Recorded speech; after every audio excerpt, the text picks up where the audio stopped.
ओम शांति। आज का रात्रि क्लास है 11 अक्टूबर 1968।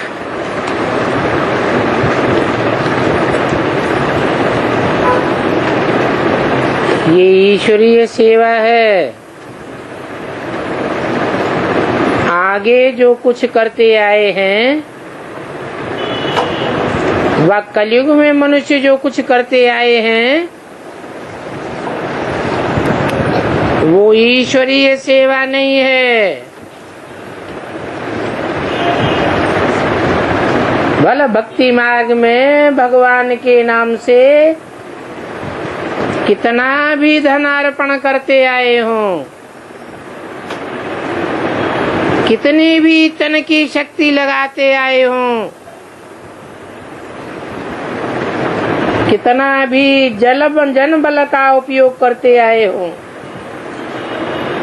लेकिन वो सब है आसुरी सेवा।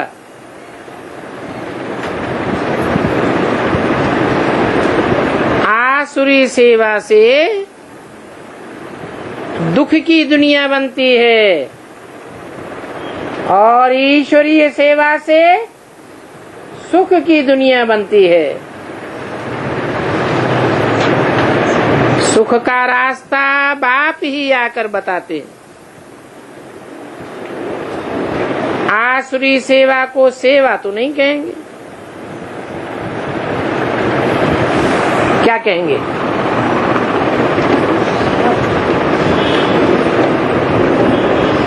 उसको कहेंगे डिससर्विस। जो कुछ करते हैं नीचे ही उतरते आते हैं। सोशल वर्कर्स बल सेवा करते हैं, परंतु उस सेवा से भी नीचे उतरते आते हैं। सारी दुनिया नीचे गिरती चली आई है। एक यह ईश्वरीय सेवा ही है। जब ईश्वर डायरेक्ट आते हैं तो इस सेवा से ही चढ़ते हैं।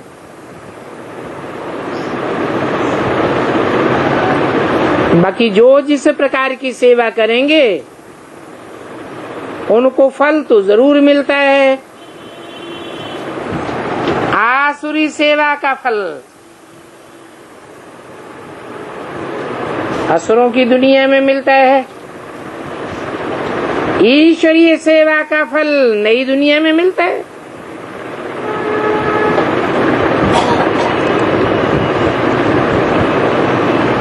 कहेंगे कल पहले भी ऐसी सेवा की थी,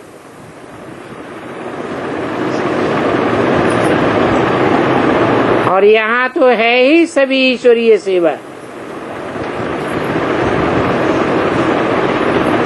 यहाँ आसुरी सेवा का तो नाम ही नहीं है। तो घड़ी घड़ी पूछते रहते हैं शिव बाबा याद है, क्योंकि याद की भी सेवा है। विभिचारी याद है तो डिससर्विस हो जाती है। पूछते हैं स्वर्ग की बादशाही याद है, क्योंकि जैसा लक्ष्य रखेंगे वैसे ही लक्षण आवेंगे। तो ये स्लोगन तो जहाँ तहाँ लगाए देना चाहिए। शिव बाबा याद है, स्वर्ग की बादशाही याद है। कोई भी नया आवेंगे तो पूछेंगे जरूर, और तुम्हारे समझाने से झट समझ भी सकेंगे। एक शिव बाबा ही है जो नई दुनिया रचने वाला है। बाकी तो दुनिया में इतने बड़े बड़े कहावने आए, ग्रेट फादर्स आए, महात्माएं आए, बड़े बड़े नेताएं आए। नई दुनिया तो कोई भी नहीं बना सका। दुनिया लगातार पुरानी होती गई। पुरानी माने दुखदाई, नई माने सुखदाई। पहले पहले भारत में ही स्वर्ग की बादशाही थी, क्योंकि भारत में ही भगवान आते हैं। भारत में भगवान आकर नई दुनिया रचने की सेवा कराते हैं। अभी तो नरक की बादशाही है।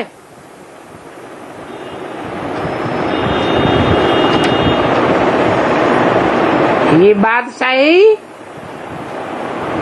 हिंसा से तैयार होती है। हिंसा पशु करते हैं। जानवरों का काम, असुरों का काम ही है हिंसा करना।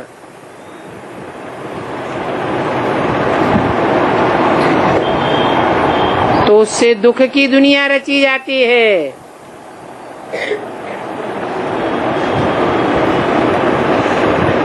तो ये स्लोगन शिव बाबा याद है, बहुत बहुत बनावे, फैंसी नमूने से बनावे।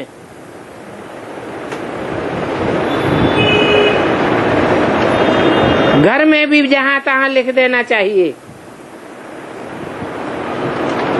तो सबको याद रहे। आप ही किसी को पूछना होगा तो आवेंगे। ये भी लिख सकते हो, सेकंड में जीवन मुक्ति बिगर कौड़ी खर्चा। फिर आप ही एक दो को देख अंदर में आते रहेंगे। बेहद के बाप से बेहद का वर्षा कल्प कल्प मिलता है, और बाप से जो वर्षा मिलता है वो विश्व की बादशाही का वर्षा आधा कल्प चलता है।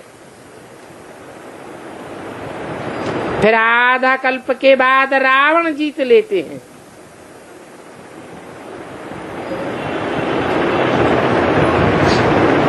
फिर शिव बाबा आकर के राजा ही देते हैं। शास्त्रों में प्रजापिता ब्रह्मा का नाम तो है ही,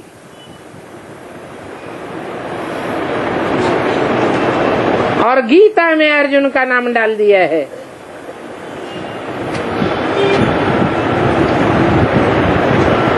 वास्तव में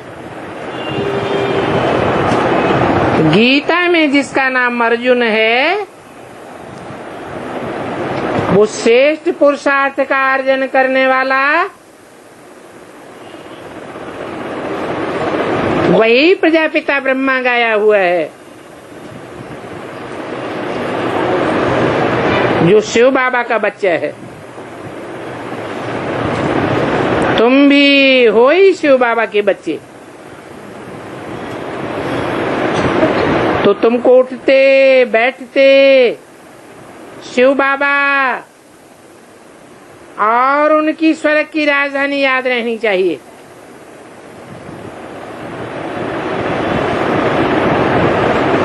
ये लक्ष्मी नारायण पहले नंबर के स्वर्ग के मालिक है ना।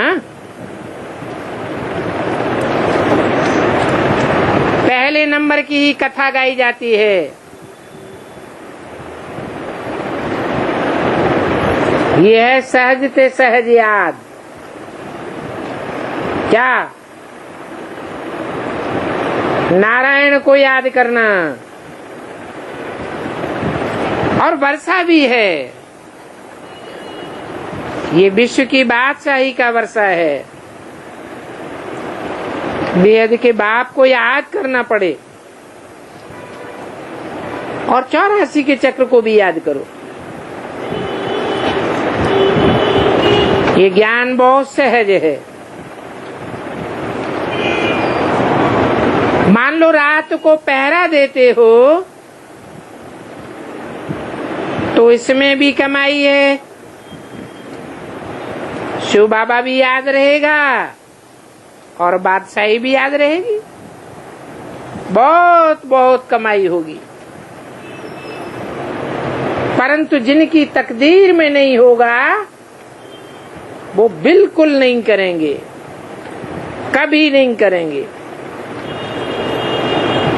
जो बहुत सोते हैं वो बहुत खोते हैं और जो जागते हैं तो ईश्वरीय सेवा भी करते हैं और उनके विकर्म भी विनाश होते होंगे। परंतु जिनकी तकदीर में नहीं है तो ईश्वरीय सेवा में कदम भी आगे नहीं बढ़ाते।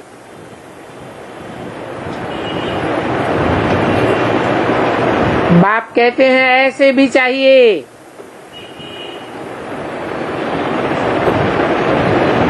राजधानी में 7 तरह के चाहिए, नहीं तो नौकर दास दासियां कहाँ से आवेंगे।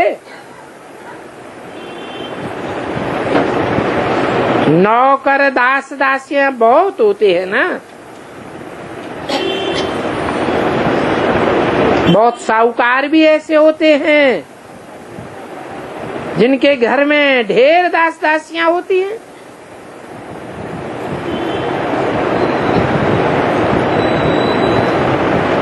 तो देखो शुरू से ही दास और दासियों का चला आ रहा है।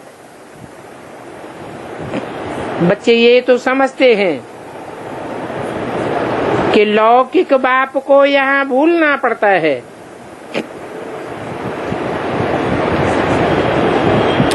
और पारलौकिक बाप को याद करना पड़ता है। बाकी ये है अलौकिक बाप। ये रथ अगर न होता तो शिव बाबा भी न होता।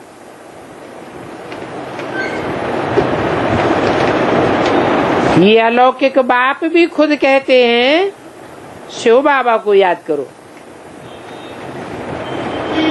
मुझे याद मत करो। शिव बाबा भी कहते हैं तुम बच्चों की कनेक्शन मेरे से है, इस अलौकिक बाप से नहीं है। जिस द्वारा देता हूँ उनको नहीं याद करना है।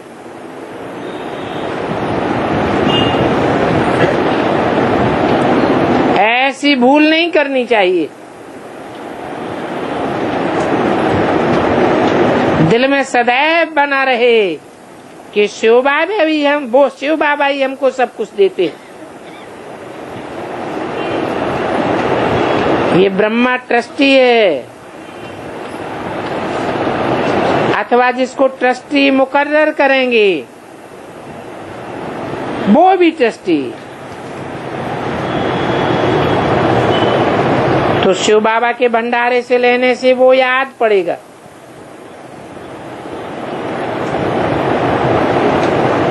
अगर दूसरे से कोई चीज ली अथवा पहनी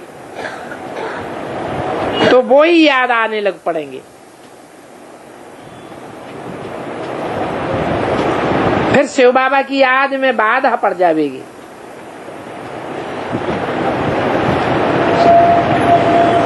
इसलिए बाबा सिखलाते हैं सदैव याद रखो मेरा तो एक शिव बाबा, दूसरा न कोई।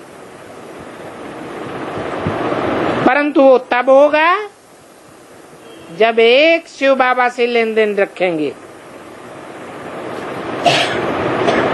देंगे भी शिव बाबा को और लेंगे भी शिव बाबा से। कई बच्चे ऐसे हैं जो बहुत भूल करते रहते हैं।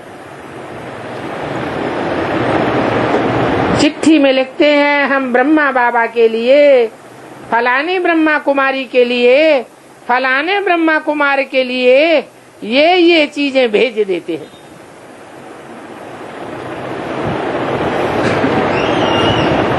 अरे तुम भेजो शिव बाबा को तो उनसे उनकी याद रहेगी, देहधारियों को भेजेंगे तो देहधारियों की याद जरूर सताती रहेगी।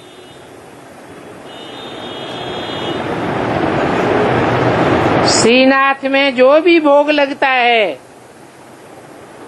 जो कुछ बनता है, वो श्रीनाथ को भोग लगाते हैं। भोग लगाने के बाद फिर सभी ब्राह्मणों को बांटा जाता है।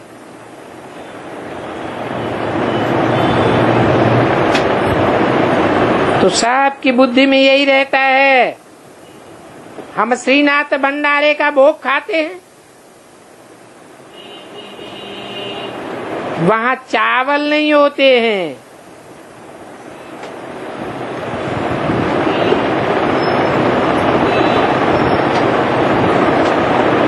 वेद की भाषा में चावल किसे कहा जाता है?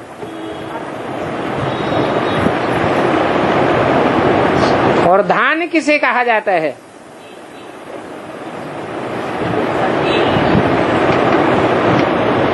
धान में देह अभिमान का छिलका चढ़ा हुआ है और चावल में से देह अभिमान का छिलका उतर जाता है। मस्तक में जब टीका लगाते हैं तो चावल अक्षत समझ करके लगाए देते हैं। आ माने नहीं, छत माने नष्ट होने वाला, माने टीके में क्या लगाए देते हैं? जो नष्ट नहीं होने वाली है, वो आत्मा की स्मृति लगाए देते हैं। आत्मा तो कभी नष्ट होती नहीं। तो असली अक्षत तो ये है,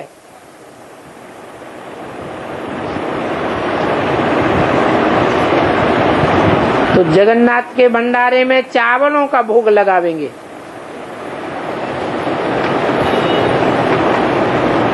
वहां चावल ही चावल मिलते हैं। खिचड़ी बनावेंगे, दाल भात बनावेंगे, चावल जरूर बनावेंगे। और श्रीनाथ पर अनेक प्रकार के माल मिलते हैं।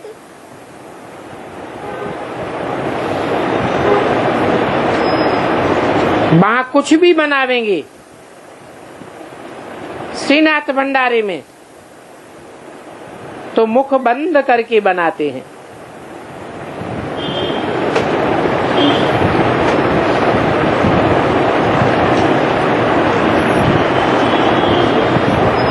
कोई भी प्रकार के भोग की खुशबू भी न अंदर जाने पावे जब तक श्रीनाथ के भंडारे का भोग न लगे।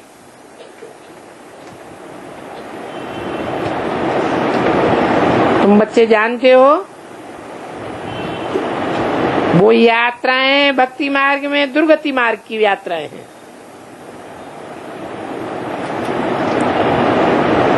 क्योंकि उन्हें यात्रा करने वालों को पता ही नहीं है कि भक्ति मार्ग में जो भी मंदिरों में क्रिया कर्म कांड आदि किए जाते हैं, उनका यथार्थ अर्थ क्या है।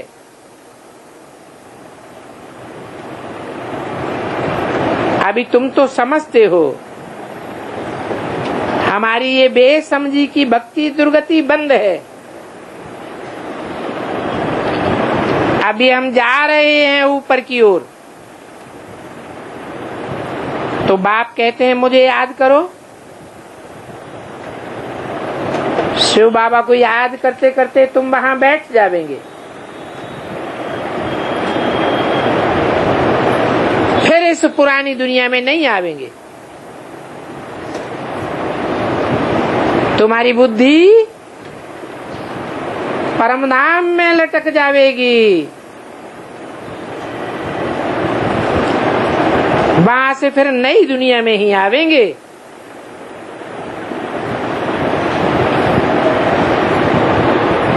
गीता में भी ऐसे ही लिखा हुआ है।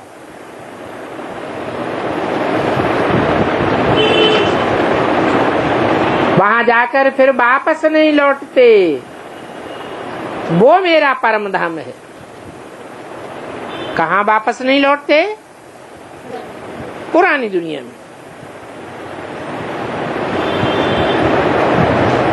यद् गत्वा न निवर्तन्ते तद् धाम परमं मम।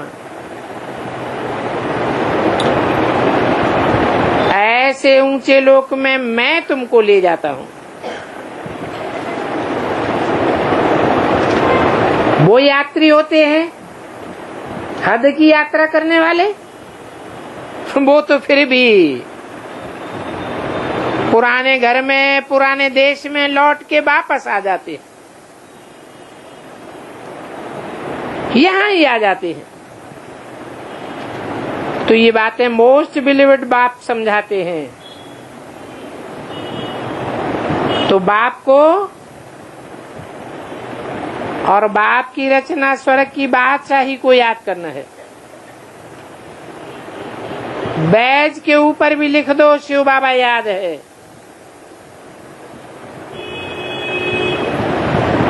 स्वर्ग की बादशाही याद है। बैज पर सभी को मैसेज देते जाओ। तो शिव बाबा बेहद का बाप है। इब्राहिम, बुद्ध, क्राइस्ट की तरह कोई सीमित जनरेशन का बाप नहीं है। सारी दुनिया के मनुष्य मात्र की आत्माओं का बाप है। ऐसे बाप को याद करेंगे तो स्वर्ग के मालिक बन जाएंगे। बाकी तो तुम बच्चों को कोई भी तकलीफ नहीं देते हैं। शिव बाबा नई दुनिया अर्थात स्वर्ग की रचना रचते हैं। कहते हैं मुझ पतित पावन बाप को याद करेंगे तो तुम पावन बन जावेंगे। पावन बनकर पावन दुनिया में चले जावेंगे। स्वर्ग के मालिक बनेंगे। तो बाप की याद में बैठ बाप की महिमा करनी चाहिए। दिन प्रतिदिन बच्चों की याद की यात्रा उन्नति को पाती रहती है।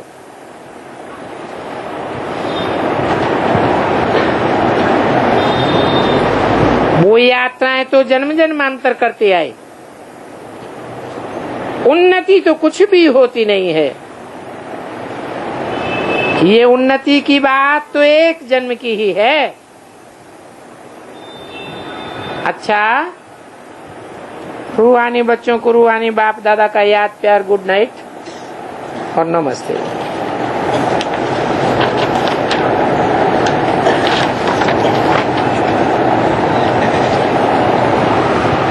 आज की प्रातः क्लास है 12 अक्टूबर 1968।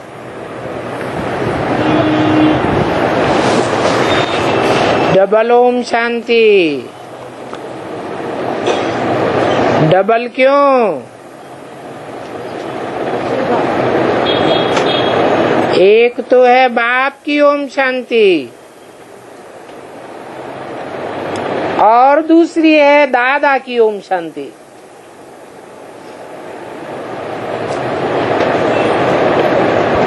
दोनों की आत्मा है ना।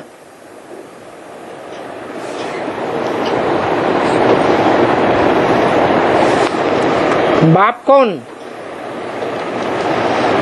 और दादा कौन?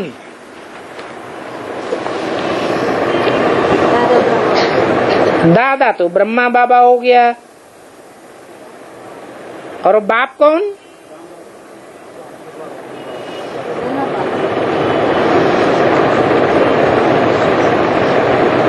शिव बाप की बच्चों को ओम शांति,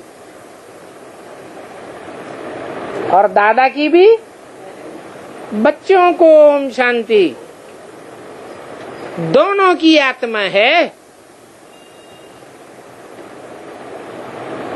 और वो है परमात्मा। वो है परमात्मा।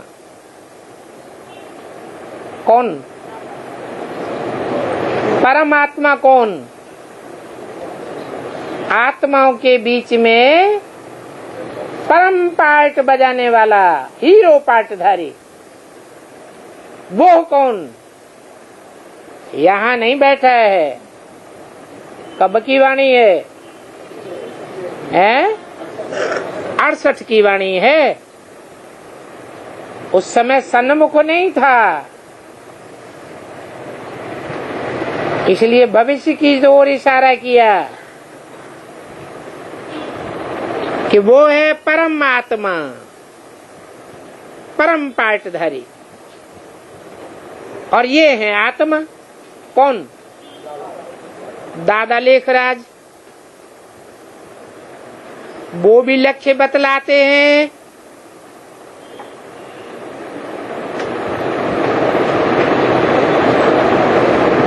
और मैं भी लक्ष्य बतलाता हूँ। क्या? कि हमको कहाँ जाना है?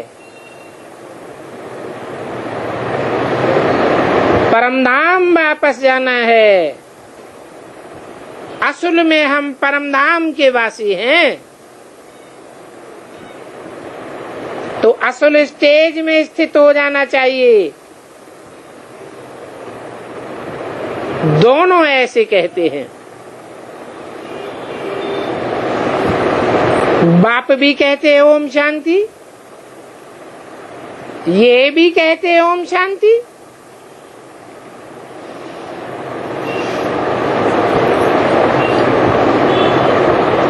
बहुत बच्चे भी कहते हैं ओम शांति। अर्थात हम आत्मा शांति धाम के निवासी हैं।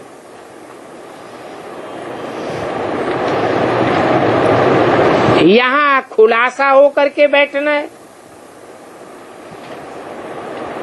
क्या कहा?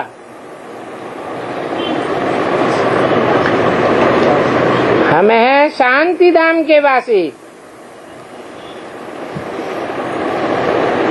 वहाँ स्थान की बात नहीं है आत्मा को बैठने के लिए। और यहाँ भी ऐसे बैठना है जो अंग से अंग न लगे। क्यों?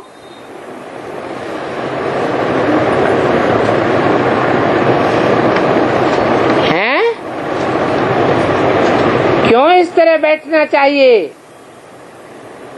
जो एक का अंग दूसरे से न लगने पाए? क्योंकि संग का रंग लग जाता है। हर एक की अवस्था में रात दिन का फर्क होता है। कभी अवस्था अच्छी और कभी अवस्था बहुत खराब होती है। कोई कब बहुत अच्छा याद करते हैं, कोई तो बिल्कुल ही याद नहीं करते। तो जो बिल्कुल ही याद नहीं करते और कोई अच्छा याद करने वाले से अंग मिलाकर बैठे होंगे, तो किसको घाटा होगा? है? याद करने वाले को घाटा हो जाएगा। उनकी बैटरी बार बार खाली होती रहेगी, बुद्धियोग उस तरफ जाता रहेगा। याद नहीं करते हैं तो कहेंगे पाप आत्मा तमो प्रधान। जरूर उस समय उनका कोई पाप उदय हो गया है, इसलिए याद नहीं करते हैं। ब्राह्मणों की सभा में भी बैठकर याद नहीं करते हैं।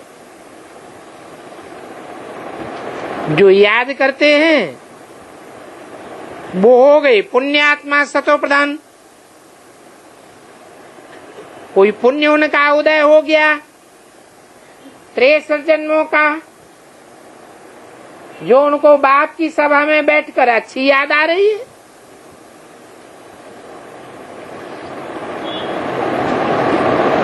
घर में तो भले इकट्ठे रहते हैं, परंतु फिर भी फर्क तो पड़ता है ना। क्या कहा? कौन से घर की बात कही? अरे लौकिक घर में भी ऐसे ही है, तो पारलौकिक घर में भी ऐसे ही है। कैसे?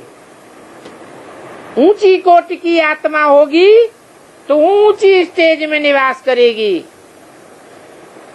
और नीची कैटेगरी की आत्मा होगी तो नीची कैटेगरी में रहेगी। तो रात दिन का फर्क पड़ जाता है। इसीलिए तो भागवत में आसुरी नाम गाए हुए हैं।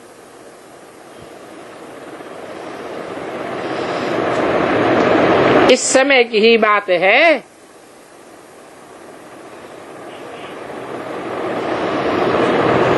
बाप बैठ बच्चों को समझाते हैं,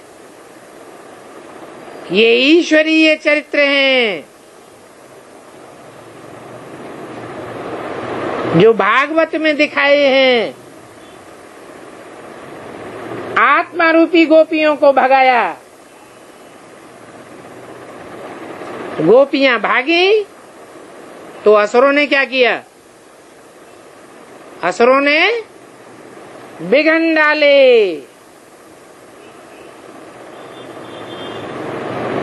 ये भगवान के चरित्र भक्ति मार्ग में गाए जाते हैं।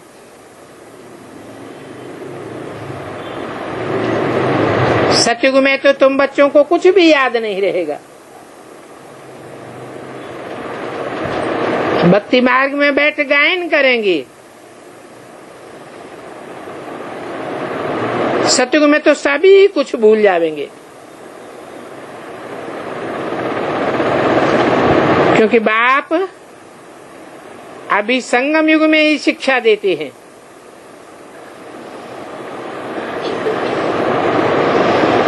सतयुग में तो ये बातें बिल्कुल ही भूल जाती हैं। फिर द्वापर में शास्त्र आदि बनाते हैं और कोशिश करते हैं राजयोग सिखलाने की, परंतु राजयोग तो कोई सिखला ही नहीं सकता।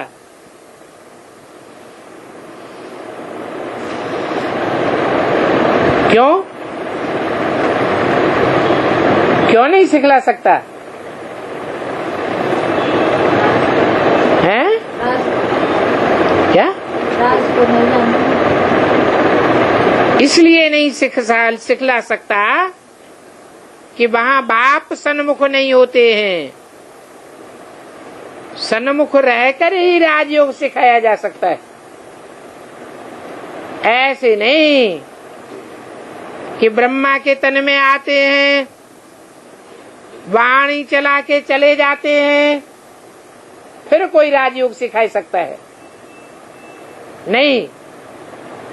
बाप खुद जब तक ना आवे साकार तन में, तब तक संग के रंग का राज कोई की बुद्धि में बैठ नहीं सकता।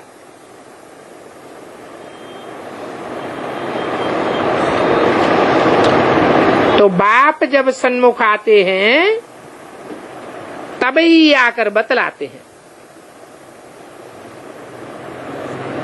और मेरे सिवाय मेरी नॉलेज कोई और दे भी नहीं सकता। तुम जानते हो कैसे बाप आकर राजयोग सिखलाते हैं।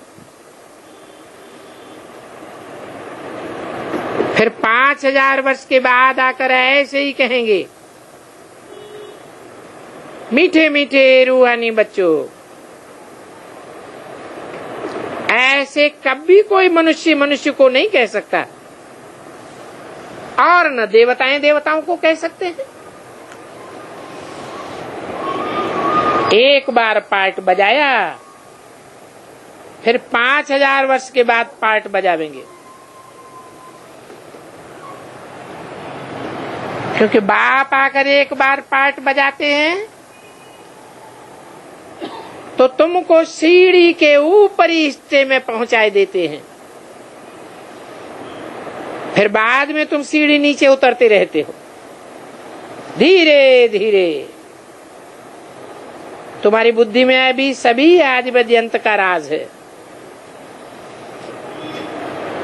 तुम जानते हो वो है ऊंच से ऊंच शांति धाम अथवा परम धाम।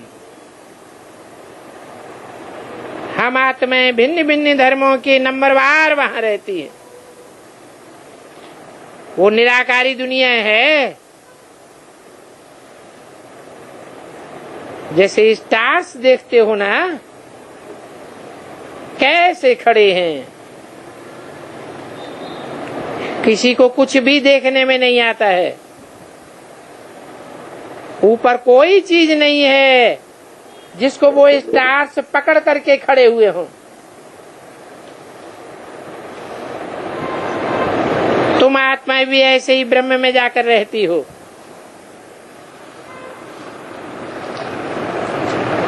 और ये है आकाश तत्व, वो है ब्रह्म महत्व तत्व। यहाँ तो तुम धरती पर खड़े हो। ये कर्म क्षेत्र है। हम आत्मा परमधाम से यहाँ आकर के शरीर लेकर के कर्म करती है। बाप ने समझाया है, तुम जब मेरे से वर्षा पाते हो तो 21 जन्म तुम्हारे कर्मा कर्म हो जाते हैं।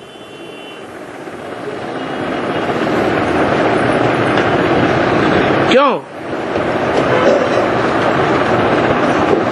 21 जन्म हमारे कर्म अकर्म क्यों हो जाते हैं? क्योंकि वहाँ आत्म की स्थिति पक्की हो जाती है, देह का भान ही नहीं रहता है। तो न कर्म बनता है, न अकर्म बनता है, न व्यर्थ कर्म बनता है, न पाप कर्म बनता है, न पुण्य कर्म बनता है। वर्तमान समय तुमने जो ईश्वरीय सेवा की है, उस पुण्य कर्म का तुमको लाभ मिलता रहता है।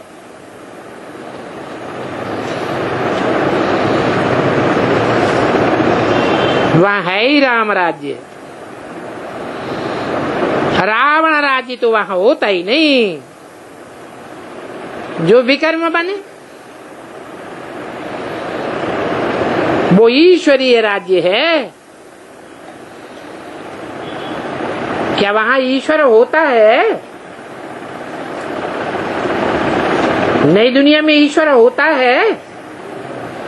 ईश्वर तो नहीं होता, लेकिन उसकी सिखाई हुई याद का तंत्र वहाँ रह जाता है कि हम आत्मा अजर अमर अविनाशी हैं।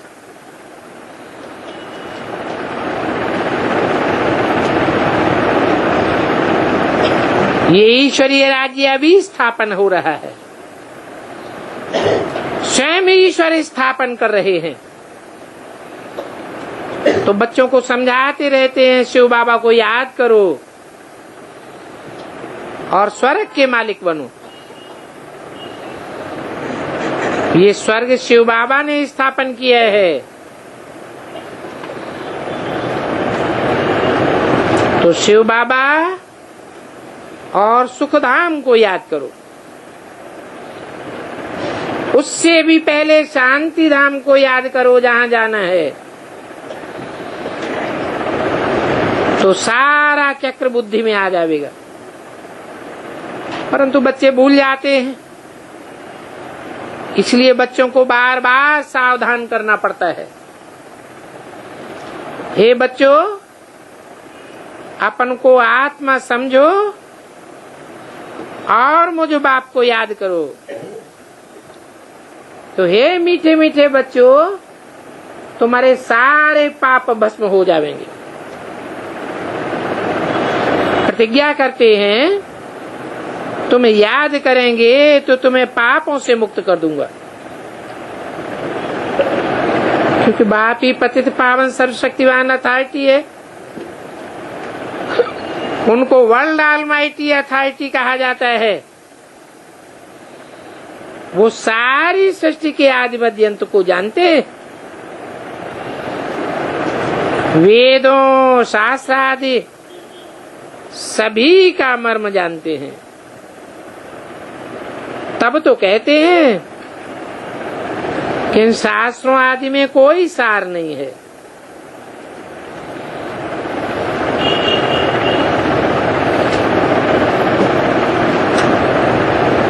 उस भक्ति मार्ग की गीता में भी कोई सार नहीं है।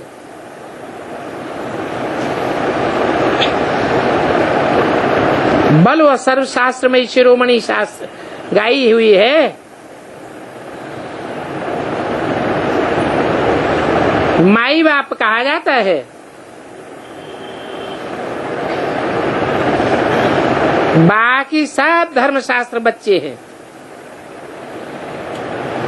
जैसे पहले पहले है प्रजापति ब्रह्मा, बाकी सभी हैं बच्चे। प्रजापिता ब्रह्मा को एडम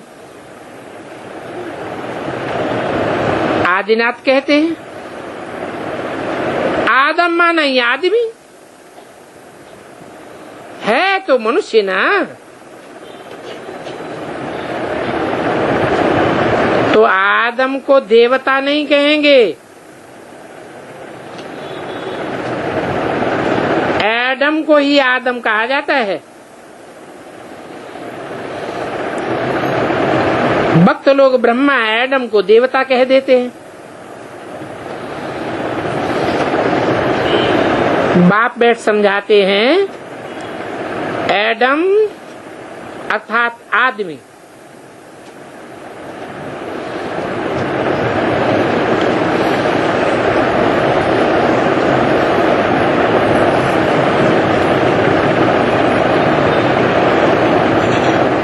न डीटी है न भगवान है और न डीटीज में है। हाँ, ये लक्ष्मी नारायण देवताएं हैं, तो डीटीज में ही पैराडाइज है। वो नई दुनिया है ना। उस नई दुनिया में क्या क्या है वो बाप ने समझाया है। वो है वंडर ऑफ द वर्ल्ड। बाकी तो सभी है माया के पंप, माया के वंडर्स। द्वापर के बाद माया के वंडर्स आते हैं। ये रावण के वंडर्स हैं। ईश्वरीय वंडर तो एक ही है, क्या? स्वर्ग। स्वर्ग जो बाप स्थापन करते हैं। अभी वो स्थापना हो रही है। बाप ने समझाया है, अच्छे में अच्छा वंडर है ये दिलवाड़ा मंदिर।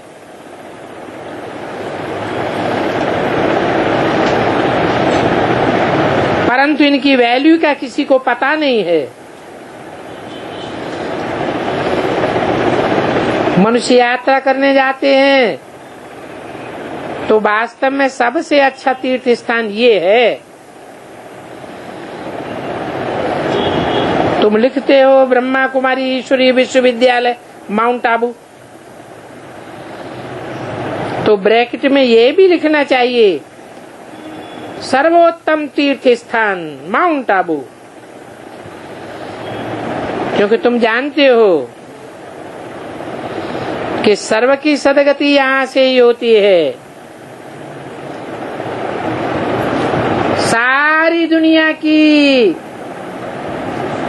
मन बुद्धि रूपी आत्मा की गति कहाँ से होगी?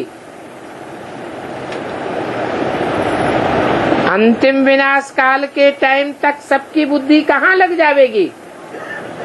है माउंट आबू में लग जाएगी। परंतु इस बात का कोई को पता नहीं है।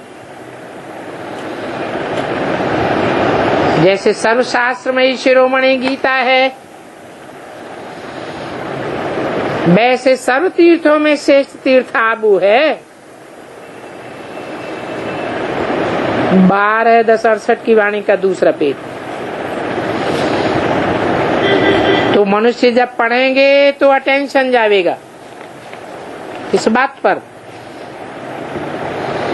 कि सबसे बड़ा तीर्थ माउंट आबू है, जहाँ बाप बैठ सभी की सदगति करते हैं।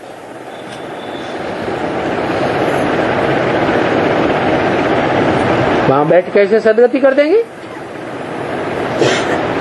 क्या 500-700 करोड़ वहां पहुंच जाएंगे? हैं? हाँ, वहां पहुंच नहीं जाएंगे, लेकिन बुद्धि योग से तो सभी माउंट आबू में ही सबकी बुद्धि लटक जाएगी। आज दुनिया में तीर्थ तो बहुत हो गए हैं, परंतु कोई की सदगति तो होती ही नहीं है। क्यों? क्योंकि वहां तो जड़ चित्र रखे हुए हैं। अगर चैतन्य चित्र भी रखे हुए हों तो भी उनसे कोई दुनिया की सदगति नहीं हो सकती। सारी दुनिया की सदगति दाता तो एक ही बाप है। वो प्रैक्टिकल में जहां बैठा हुआ होगा वहीं से सारी दुनिया की सदगति होगी।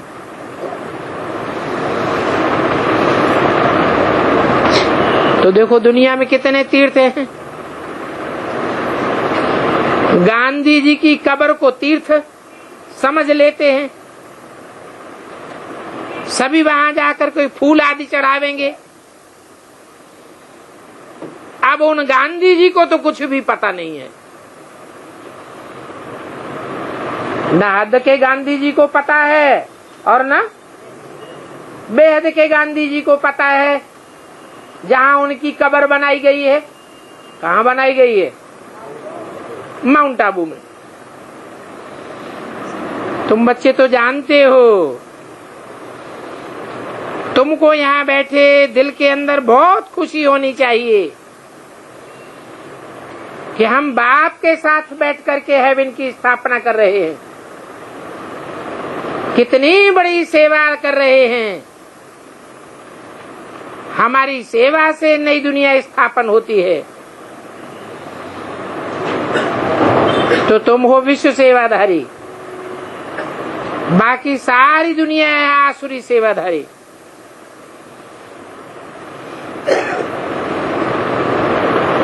अभी बाप सिर्फ कहते हैं अपन को आत्मा समझ, मुझे याद करो। पढ़ाई भी बहुत सहज है और इस पढ़ाई में कुछ खर्चा भी नहीं लगता है। लगता है? हैं?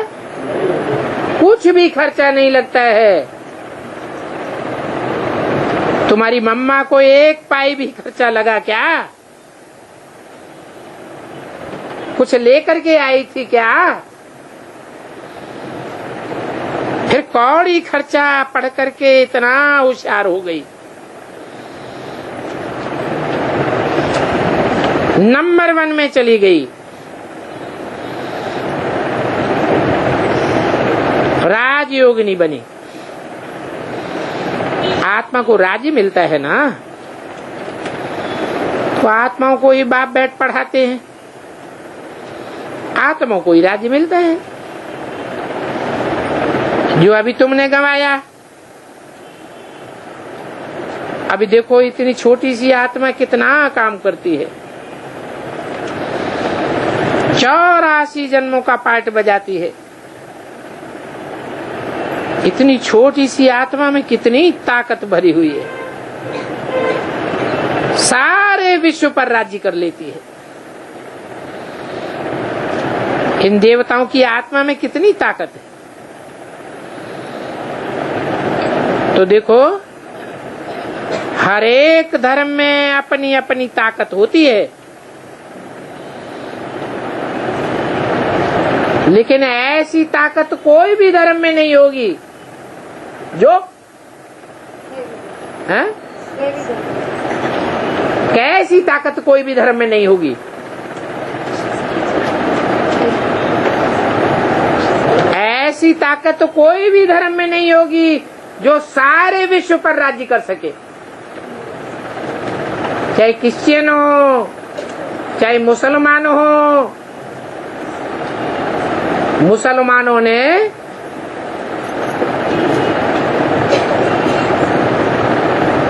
लंबे समय तक दुनिया के बड़े बड़े भूभाग पर राज्य कायम किया।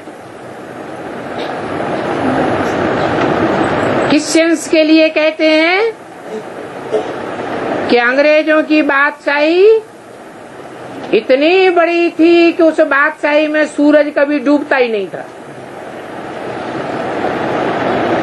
परंतु क्या कहेंगे कि मुसलमानों ने या क्रिश्चियंस ने सारी दुनिया के ऊपर राज्य किया, सारी दुनिया के ऊपर फिर भी राज्य नहीं किया। भले हिटलर हो, मुसोलिनी हो, अलेक्जेंडर हो, सब मात खा गए। ये तो तुम्हारा ही आदि सनातन देवी देवता धर्म है। तुम ही ऐसी सेवा करते हो जो सारे विश्व पर राजाई तुम्हें मिलती है।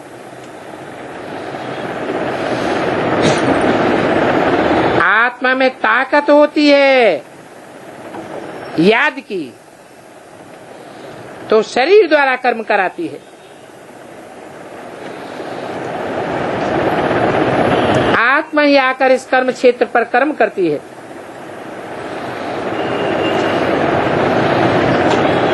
बुरे से बुरा कर्म है विकार में जाना।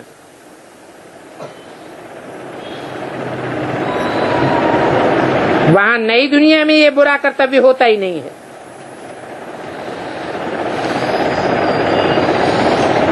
तभी तो सारे विश्व पर राज्य करते हैं। आत्मा विकारी मार्ग में जाती तब है जबकि रावण राज्य होता है। मनुष्यों को तो बेचारों को कुछ भी पता नहीं है। वो तो कह देते हैं विकार सदैव है ये है। राम राज्य में भी विकार थे, तुम समझा सकते हो। अरे वहां आसुरी रावण राज्य होता नहीं है, तो विकारी कैसे कह सकते हो? विपरीत कार्य होते ही तब हैं जब अनेकों का राज्य होता है, अनेकों की मत चलती है, अनेक कुल हो जाते हैं, अनेक राज्य हो जाते हैं, अनेक धर्म हो जाते हैं, अनेक भाषाएं हो जाती हैं। वहां नई दुनिया में तो है ही योग बल।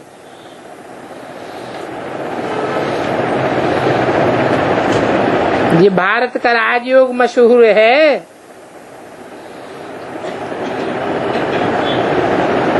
दुनिया वाले बहुत सीखना चाहते हैं भारत का राजयोग, परंतु जब तक तुम उनको न सिखलाओ तब तक कोई सीख नहीं सकता। तुम्हारे सिवाय और तो कोई सिखला ही नहीं सकता। जैसे महर्षि था, महर्षि दयानंद, कितनी मेहनत करता था राजयोग सिखलाने के लिए, परंतु दुनिया थोड़ी जानती है ये महर्षि राजयोग कैसे सिखलावेंगे। सो तो भगवान को मानते ही नहीं, कहते हैं भगवान निराकार है। अब निराकार है तो गीता का ज्ञान कैसे देगा।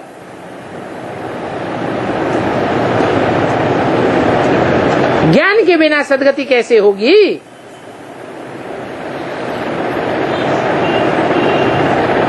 तुम्हारे समझाने का भी अभी समय नहीं है।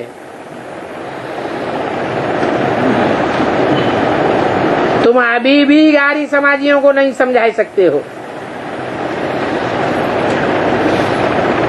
ये आर्य समाजी किसके फॉलोअर्स हैं? है? इनका धर्म पिता का नाम क्या है? महर्षि दयानंद। समझो, तुम कोशिश करके उनको बुलाते हो, परंतु फिर भी वो समझेंगे कब नहीं। अगर समझ जाएं तो अखबारों में पड़ जावे, कहने लग पड़े कि ब्रह्मा कुमारियों ने हमको आदि सनातन राजयोग सिखलाया, जो हम अभी सीख रहे हैं। फिर तो तुम्हारे पास ढेर के ढेर आ जाएंगे, क्योंकि अभी तो उन्हीं का राज्य है। किनों का? आर्य समाजियों का। यथा राजा तथा सारी प्रजा सीखने लग पड़ेगी।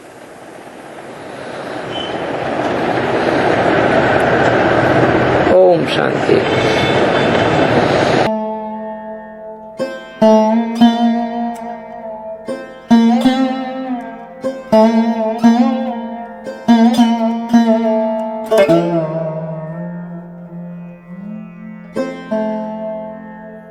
Thank you.